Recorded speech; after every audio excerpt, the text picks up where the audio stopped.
देश की आन बान और शान का नाम है इंडियन आर्मी। आज देश के हर युवा के मन में ये बात होती है कि वो इंडियन आर्मी में जाए, लेकिन बहुत कम लोग ही इतने खुश नसीब होते हैं जिन्हें देश की रक्षा करने का मौका मिलता है। दोस्तों, ये बात सबको पता है कि इंडियन आर्मी में कोई जॉब करने नहीं जाता, यहाँ तो सब अपने देश के प्रति प्यार दर्शाने जाते हैं। और यही चीज है कि हमारे सभी पड़ोसी देश हमसे डरते हैं, क्योंकि हमारी सेना किसी से भी लोहा लेने के लिए हमेशा तैयार रहती है। लेकिन बड़ा सवाल यह है कि जब सेना की भर्ती शुरू होती है तो फिजिकल और रिटन एग्जाम के बारे में तो सबको पता होता है, लेकिन मेडिकल एग्जाम के बारे में बहुत कम युवाओं को जानकारी होती है। और आज हम आपको ऐसे के बारे में अपनी इस वीडियो में इन्फॉर्मेशन देने वाले हैं। अगर आप भी इंडियन आर्मी में जाने का सपना देख रहे हैं और मेडिकल एग्जाम की तैयारी कर रहे हैं तो इस वीडियो को अंत तक जरूर देखिएगा। दोस्तों, इंडियन आर्मी में मेडिकल टेस्ट की शुरुआत चेस्ट से होती है। इस टेस्ट के दौरान सभी उम्मीदवारों को मिनिमम 5 सेंटीमीटर अपना चेस्ट फैलाना पड़ता है। सभी उम्मीदवार नॉर्मल अंदर की ओर खींचकर अपनी चेस्ट को फैलाते हैं, और जो उम्मीदवार ये करने में सफल हो जाता है उसका चेस्ट मेडिकल टेस्ट हो जाता है। दोस्तों, चेस्ट टेस्ट में किसी भी प्रकार से घबराने की जरूरत नहीं है। अपना नॉर्मल शरीर रखकर आप आसानी से 5 सेंटीमीटर अपना सीना फुला सकते हैं और आप इस टेस्ट में आसानी से पास हो जाएंगे। अगर आप घबराते हैं तो आपको सबसे बड़ी प्रॉब्लम ये होगी कि आप अपना चेस्ट नहीं फुला पाओगे, क्योंकि सही तरीके से अपने अंदर सांस नहीं खींच पाओगे। इसलिए आपको अपना शरीर नॉर्मल रखना है। Weight test.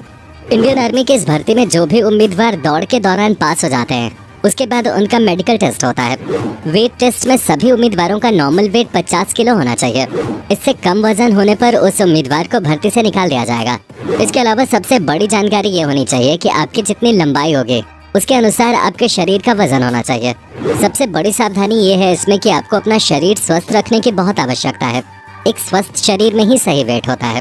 Body marks test. Body marks test के दौरान आपके शरीर में वो निशान देखे जाते हैं जो कि आपने बनवाए हैं या फिर नेचुरली बन गए हैं। अर्थात आपके शरीर में हाथों में कहीं पर टैटू तो नहीं है या किसी प्रकार का कोई कट का निशान तो नहीं है। अगर इस प्रकार से आपके शरीर में किसी भी प्रकार का कोई भी बॉडी मार्क्स पाया जाता है तो उस मार्क्स की अच्छी तरह से जांच होती है। और अगर आपके निशान शरीर पर गलत जगहों पे हुए या फिर आपके शरीर पर किसी भी प्रकार का गलत निशान हुआ तो आपको भर्ती से बाहर भी किया जा सकता है। किसी चोट का निशान होने पे इतनी प्रॉब्लम नहीं आती जितनी कि किसी टैटू के निशान पे आते हैं। आपके शरीर पे नेचुरल कोई भी बॉडी मार्क्स है तो उससे कोई भी प्रॉब्लम नहीं आएगी, जैसे शरीर पे मस्से का होना, शरीर पर तिल का होना। नॉक-नी टेस्ट। दोस्तों, नॉक-नी टेस्ट में सभी उम्मीदवारों को सावधान पोजीशन में खड़ा किया जाता है और इस टेस्ट के दौरान आपके पैरों से लेकर घुटने तक आपके पैरों को अच्छी तरह से देखा जाता है। नॉक-नी टेस्ट में आपके घुटने मिल तो नहीं रहे, इसे देखा जाता है। इस टेस्ट के दौरान अगर आपके घुटने आपस में मिल रहे होते हैं तो आपको इस भर्ती से बाहर निकाल दिया जा सकता है, या फिर आपके घुटनों के बीच में बहुत अधिक स्पेस है तो भी आपको समय दिया जा सकता है। नॉक-नी की बहुत तरह की एक्सरसाइज होती है जिनसे आप अपने पैरों को नॉर्मल कर सकते हैं। अगर आपको उन एक्सरसाइजेस के बारे में जानना हो तो हमें कमेंट बॉक्स में ज़रूर बताइए। Legs veins test. Legs veins test के दौरान आपके पैरों की नसों का टेस्ट होता है। इस टेस्ट में आपके पैर के जस्ट बैक साइड में और पैर के लेफ्ट साइड में जो नसें होती हैं उनका टेस्ट होता है। कहीं आपकी नसें फूल तो नहीं रही या फिर कोई अन्य प्रॉब्लम तो नहीं है। इस अवस्था में जितना अधिक आप अंदर से घबराएंगे उतनी ही अधिक आपको प्रॉब्लम हो सकती है। इसलिए आपको अपना शरीर मेडिकल टेस्ट के दौरान नॉर्मल रखना है। Flat foot test. Flat foot test में आपके पैरों के तलवों के नीचे जगह होनी चाहिए। कई बार आपने देखा होगा कि हमारे तलवे के नीचे जगह होती है। हम किसी भी समतल जगह पर अपना पैर रखते हैं तो आप आसानी से अपने पैरों को देख सकते हैं। अगर आपके तलवे के नीचे जगह नहीं है, एकदम समतल जगह पर सपाट तलवे हैं, तो आपको प्रॉब्लम हो सकती है। अगर आपके पैरों के तलवे के नीचे बहुत अधिक जगह है तो भी आपको प्रॉब्लम हो सकती है। आपके पैर के तलवे नॉर्मल होने चाहिए, जैसे कि किसी नॉर्मल व्यक्ति के होते हैं। फ्लैट फुट टेस्ट में यही चेक किया जाता है कि आपके पैर के तलवे नॉर्मल हैं या फिर उनमें किसी प्रकार की कोई प्रॉब्लम है। अगर किसी प्रकार की कोई प्रॉब्लम है तो आप इसे एक्सरसाइज करके आसानी से सही कर सकते हैं। Feet fingers test. दोस्तों, फीट फिंगर्स टेस्ट के दौरान आपके पैरों की उंगलियों की जांच की जाती है। इस टेस्ट में आपकी उंगलियों का साइज देखा जाता है और उनकी आकृति और लंबाई भी देखे जाते हैं। जिस प्रकार से आपके पैर की उंगलियां कहीं अधिक लंबी तो नहीं है या फिर किसी उंगली की कम लंबाई और किसी की बहुत अधिक लंबाई है तो प्रॉब्लम हो सकती है। अगर आपकी उंगलियां अधिक कटी हुई हैं या फिर उनमें कुछ अलग बीमारी है तो भी आपको प्रॉब्लम हो सकती है। आपकी उंगलियों का गैप और उनकी लंबाई अगर नॉर्मल है तो आपको किसी भी प्रकार की कोई प्रॉब्लम नहीं आएगी। Eyes test. आइज टेस्ट सभी उम्मीदवारों का 3 स्टेज में होता है। First eye test. इस टेस्ट में आपकी आंखों के सामने एक पेंसिल को घुमाया जाता है और जिस तरह वो पेंसिल घुमाई जाती है उसी तरफ आपकी आंखों का जो काला भाग होता है उसे पेंसिल की तरफ घूमना पड़ता है। ध्यान रखने वाली बात यह है कि इसमें आपको अपनी गर्दन नहीं घुमानी है, उस पेंसिल को जो जांच करता होता है वो लेफ्ट राइट ऊपर नीचे इस प्रकार से घुमाते हैं। बस हमें उस पेंसिल की तरफ लेफ्ट राइट ऊपर नीचे देखना पड़ता है बिना गर्दन मूव किए। Second eye test. इस टेस्ट के दौरान आपकी आंखों की जांच की जाती है कि आप दूर और पास आसानी से देख सकते हैं या नहीं। आपके सामने एक ऐसा चार्ट दिखाया जाता है जिसमें ABCD और कुछ अंक होते हैं, लेकिन इस चार्ट की खास बात यह होती है कि इस चार्ट में जो भी अंक या जो कुछ भी लिखा रहता है उनमें कुछ का साइज बड़ा होता है और कुछ बहुत छोटे होते हैं। बस आपको उसे पढ़ के बताना है, और अगर आप ऐसा आसानी से कर सके तो आप पास हो जाओगे। थर्ड आई टेस्ट, ब्लाइंड टेस्ट।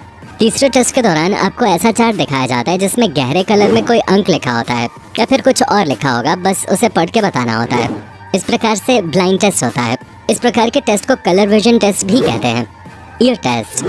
दोस्तों, ईयर टेस्ट में आपके कानों को अच्छी तरह से देखा जाता है, जैसे कि आपके कान के अंदर किसी भी प्रकार का कोई फोड़ा फुंसी तो नहीं है या फिर किसी प्रकार की गंदगी नहीं होनी चाहिए, और आपकी सुनने की क्षमता सही है ये भी अच्छी तरीके से चेक किया जाता है। और साथ ही आपके कान एकदम साफ होने चाहिए। आपके कान के अंदर मशीन के द्वारा भी अच्छी तरीके से जांच की जाती है ताकि पता लग सके कि आपकी सुनने की क्षमता सही है या फिर आपके कान के अंदर किसी भी प्रकार के कोई प्रॉब्लम तो नहीं है। Nose test. दोस्तों, नोज टेस्ट में आपके नाक को अच्छी तरीके से देखा जाता है कि कहीं आपकी नाक के अंदर भी किसी प्रकार का कोई फोड़ा फुंसी तो नहीं है, या फिर इसके अलावा आपकी नाक की जो हड्डी है वो तो कहीं नहीं टूटी, या फिर किसी अन्य प्रकार की कोई समस्या तो नहीं है। बस इसे चेक किया जाता है। Teeth test. दोस्तों, टीथ टेस्ट में दांतों की अच्छी तरीके से जांच की जाती है, और इस जांच के दौरान आपके दांतों का साइज सही है और कहीं आपके दांत सड़े हुए तो नहीं है, ये चेक किया जाता है। और साथ ही आपके दांत कहीं आपके मुंह से बाहर तो नहीं निकल रहे हैं, वो भी अच्छी तरीके से जांचा जाता है। जब भी इस प्रकार से मेडिकल टेस्ट हो तो अपने दांतों की अच्छी तरह से साफ सफाई करने के बाद ही मेडिकल टेस्ट करवाना चाहिए।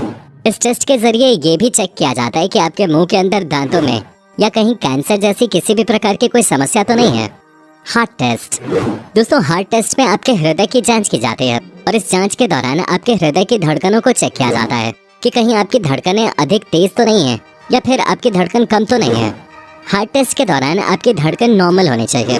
सावधानी रखने वाली बात यह है कि बहुत से कैंडिडेट घबरा जाते हैं और इस वजह से उनकी हार्ट बीट बढ़ जाती है, लेकिन आप लोगों को इस चेकअप के दौरान नॉर्मल रहना है ताकि आपको ऐसी किसी भी प्रकार की समस्या ना आए। Blood pressure test. दोस्तों, इस टेस्ट में अच्छी तरीके से जांच की जाती है कहीं आपका ब्लड प्रेशर अधिक तो नहीं है या फिर आपका ब्लड प्रेशर बहुत कम तो नहीं है, अर्थात आपका ब्लड प्रेशर नॉर्मल होना चाहिए। लेकिन इसमें इतनी अधिक समस्या नहीं आती, बस आपको सावधानी रखने की जरूरत पड़ती है। Palm test. दोस्तों, पाम टेस्ट के दौरान आपके हथेलियों की जांच की जाती है। इस जांच के दौरान आपकी हथेलियों में कहीं अधिक मात्रा में पसीना तो नहीं आता है, ये चेक किया जाता है। आपसे पहले हथेलियों से मुट्ठी बांधने के लिए बोलेंगे और थोड़ी देर बाद आपकी मुट्ठी खुलवाई जाएगी। इस दौरान आपकी हथेलियों पे पसीना अगर अधिक हुआ तो आपको भर्ती से निकाला जा सकता है या फिर आपको रे मेडिकल के लिए भेजा जाएगा। तो दोस्तों, कुछ इस प्रकार होता है पाम टेस्ट। अगर आपको ऐसी समस्या है तो आपको तुरंत इलाज करवाना चाहिए ताकि आपको मेडिकल के दौरान ऐसी कोई भी समस्या ना आए। Testicles test. दोस्तों, टेस्टिकल्स टेस्ट में अंडकोश का चेकअप किया जाता है। इस जांच के दौरान उम्मीदवार के अंडकोश को अच्छी तरीके से जांचा जाता है कि कहीं उनका साइज अधिक तो नहीं है या फिर कम ज्यादा तो नहीं है। इस जांच के दौरान ये भी जांचा जाता है कि आप किसी बड़ी समस्या के शिकार तो नहीं हुए हैं या फिर आपके गुप्तांग में कोई प्रॉब्लम तो नहीं है। इस जांच के दौरान ये देखा जाता है कि कोई एक अंडकोश आपका बड़ा तो नहीं या छोटा तो नहीं। और दोस्तों, इस प्रकार ये जांच की जाती है।